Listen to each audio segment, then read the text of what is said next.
This is a filter, and in this case we use it for filtering tea leaves out of the tea, because what I want is the tea.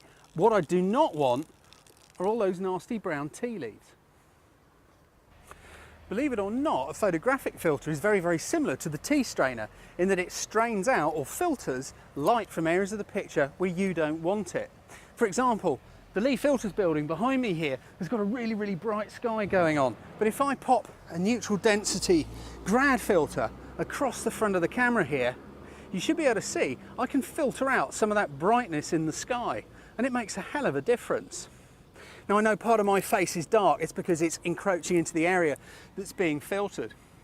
Amazingly, these things are all made by hand, and I thought it would be a good idea to bring you down here and introduce you to a guy who's bought me many a pub lunch over the years. Eddie. Hello, nice to see you again. How you doing, mate? It's nice well. to see you. This is Eddie Raffel, Managing Director of Lee Filters. He's very kindly volunteered to show everyone around, and we can see how your exciting filters are made. Great, glad to see you here. Lead on, sir.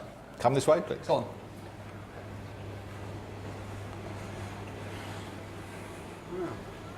The first thing the filters do, they don't actually come here as filters, they actually come here as a liquid. And we have to turn the liquid into a rigid piece of polycarbonate, because only then can we dye the product and turn it into a filter. So you can see here that we've got some liquid, which is a monomer, going into a cell where the liquid is retained by the two sheets of glass which have been tested for optical flatness. And then that cell will be put in the oven to finish the process, which is called polymerization. Wow, so what you're basically getting is a load of stuff, a load of chemicals, and then you Yes. kind of bond and cook. Yes. What I really, really love is this huge bulldog clip. The bulldog clip is literally holding it together. Where the preciseness is actually the gasket that's holding the two sheets of glass apart. That's a specific gasket which is to an exact dimension, so that when we make our resin filter, it's of a perfect parallelity. Yeah. We then take the mould down to here.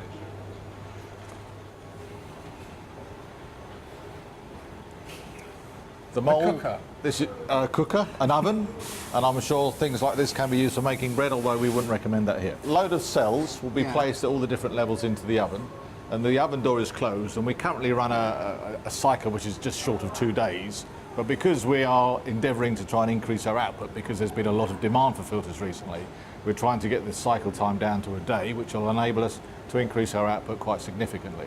So how long does it actually take to cook one of these moulds with the resin in it? At the moment, it takes about 36 hours, and we're going to reduce it down to about 20 hours. So you do that by increasing the temperature in there? It's actually done by making sure the fluid is more homogeneous when it goes in there. It's better mixed.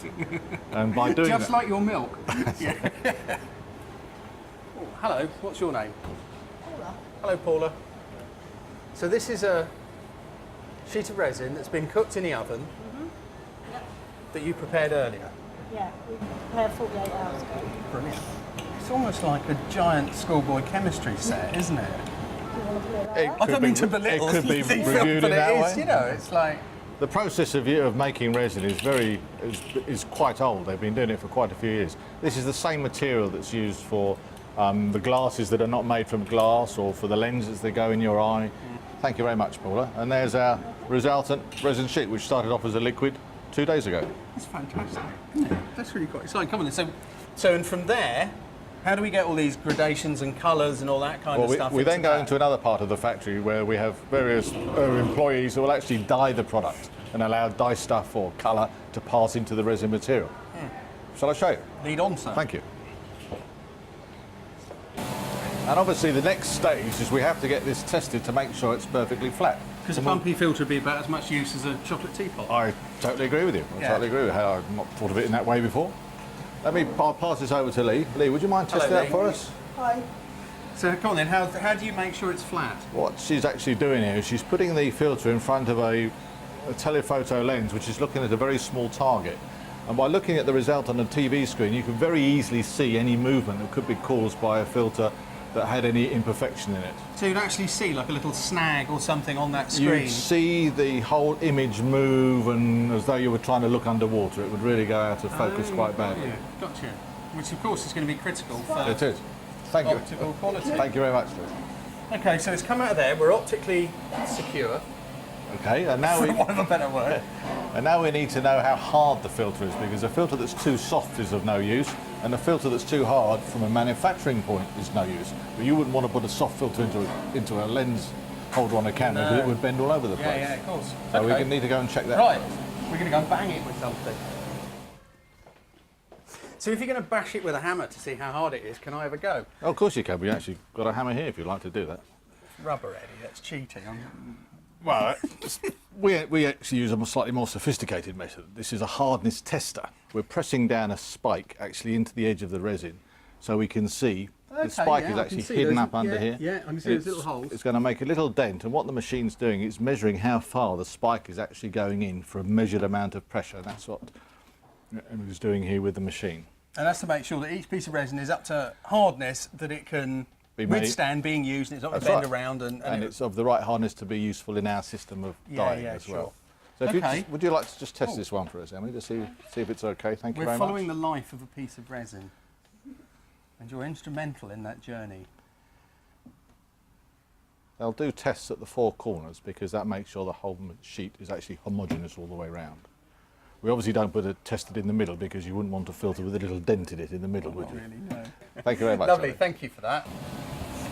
And this is where we're next going to bring the sheet, because we need to cut it to size and dye it. Okay, yes. Well, what I'm going to do is I'm going to ask Janice, would you be so kind? Would you like to cut that for us and turn it into a neutral density filter of some type? So, I mean, all right, so your bubble, you're wrapping, you're laminating it. Yes. Tell me why you're laminating it. We're going to laminate that because when we put it onto the cutting machine, if the bed of the cutting machine's got any bits all over it, it would put a scratch onto the surface of the resin. We wouldn't want that to happen. No. So the laminate protects it now whilst it's being cut and made to the right size. This is incredibly hands-on though, isn't it? The whole process is like, you know, to protect that surface, to make sure you've got the optical quality. Yeah. It's an extraordinary amount of... Hello. Hello. Hello. So, what are we doing next? We've got to mark it out like a template. Okay. Okay. Brilliant. Okay. So, yeah, obviously, I suppose you've got to mark it out. Yeah, So she's going to mark it out because she knows what size filter she's going to make from that sheet. So she needs to put on, she's going to mark out that particular size. So when she dyes the product, she's actually dyeing it in the right sort of area. Yeah, absolutely. Because obviously we make filters of different sizes. We make 100mm square filters, we make 150 by 100mm filters. So she needs to know what she's going to do with it. Thank you, Dennis. Oh, there we go. And we can go and watch her cut it. Oh, goody. Okay, so this is the big saw. Yeah, this is actually a diamond tip carbide blade. And it's going to cut the resin filter itself. Quite noisy, as you can hear. All the machinery was bought just specifically to make camera filters. Was it? Yeah. So this isn't like an industrial thing that's been modified, this has been made specifically? Yeah, we had it, a dust extractor put on it to take the dust away.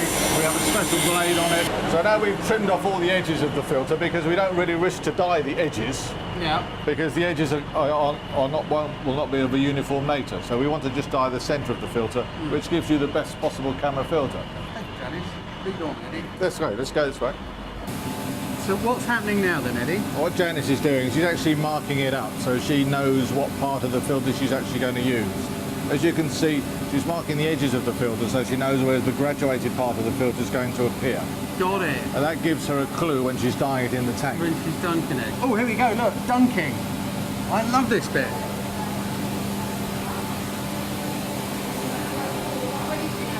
This is the bit I saw years and years and years ago when I was on I think it was a Master Photographers Association tour around here or something like that. It's just amazing how skillful this is.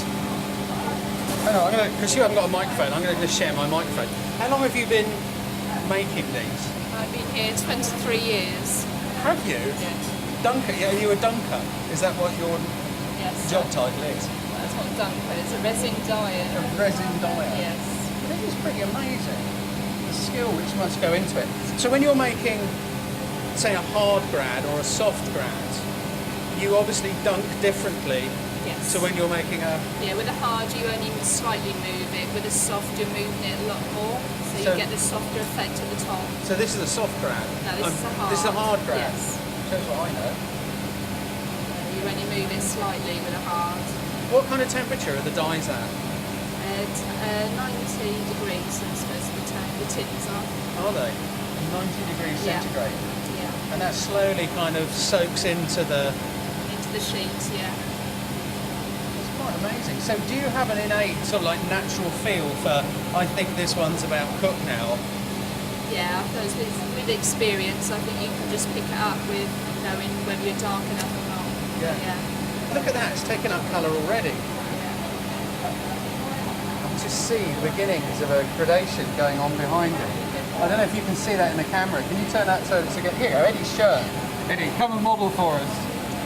Look at that. You There's just see it starting already. That's amazing. Go on then. Oh, it's exciting. And we'll turn this into a 0.6, probably about a 2-stop filter. Okay. So that'll be a 2-stop neutral density filter. Yeah. So that's going to take away. That's going to filter out like the tea strainer 4 times the amount of light from the bottom. So what's this machine doing? Here you are, Janice, you can share my mic. I'm friendly. It's actually reading the density of the actual filter. So you're kind of putting a beam through the filter, through the neutral, through the Yes. the dyed part, and the computer is telling you. It will tell me whether I'm dark enough, or basically whether I'm dark enough. The X and Y would tell me whereabouts I am here, so I need to correct it. And if it's a little bit over dark, does it then suddenly go from being a 2-stop neutral density filter? Does it then change its destiny and become a 4-stop neutral density No, you filter? could lighten it up. Oh, can you? Yeah, you can lighten them up, or if you need to go a bit more, which obviously at the moment I'm not dark enough, so I'd go back into the mix. Ah, great. Okay. Brilliant. Are you in control of your eyebrows? Yes, I'm not in control of mine. I'm not in control of mine. I can only do it like that though. Oh, sorry. Right, after 20 minutes of skillful dunking, the piece of resin has achieved its target density. Janice has gone off and she's cleaned it up and relaminated it and cut it into 3 brand spanking new filters. And right on cue, ta-da! It's Janice with 3 shiny, sparkly new leaf filters. And I'm guessing from now on, cleanliness is pretty important. What happens? Well, they now have to be kept ultra clean, so Janice will go off, clean them up, wrap them up for us, and then we'll take them into the packaging area where the filters will be assigned to which customer they're going to. Yeah, because I mean, this is absolutely crucial now, isn't it? You wouldn't want to buy a leaf filter with a fingerprint on it. No, not at all. No, this is now, it's very important. There's so much time and effort's gone into this now. You don't want to make a mistake and scratch it, or drop it, or... Yeah, and I mean, it is tremendously labour intensive, isn't it? I mean, Yeah. how long would you say? So what's the process? You've got, I don't know, however many millilitres of initial chemical which made that filter. How long would you say that process is from dropping into the mould? Well, that took us, that's a 2-day cycle, and then it comes here and it probably, Janice has been working on it with us for half a day to where we are. It's extraordinary value, really, isn't it? I think so. Yeah, you think how much work's gone into that, how much labour, and let's face it, labour's the most expensive thing in the whole wide world, to create that filter. It really is quite an investment. And then the final thing will be we'll take it through, put it into the pouch, and then it'll go on its way to a happy customer somewhere. Absolutely. And obviously we can't send the filters out like this, Yeah. so they have to be coming here for a final inspection and to be marked up. And Leslie would be so kind as to This is the look after retail these for nerve us. centre then. This is where this last stop before everything goes off to your camera. Brilliant. So what are you doing? So Leslie, you're giving it a last clean. Yeah, it's a last clean, a last inspection. And then Because, hang on, I'm going to give you some microphone because we haven't got one on top of the camera. it gets a last clean, and a last inspection, and then it's printed and pouched. Got you, printed. Yes. What On with? the video jet machine. Oh, right. Oh, you've got a little trendy machine here. This is how you put the leaf filters thing on the bottom of each. Yeah. Oh, brilliant. Oh, here we go, Goes look. on there.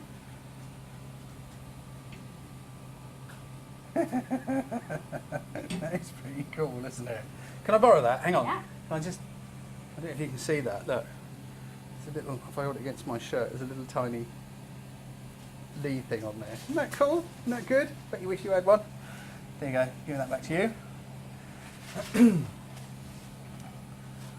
And again, everything's all by hand, isn't it? So it's all beautifully wrapped by hand. Look how nice. I bet she does good Christmas presents. into the pouch.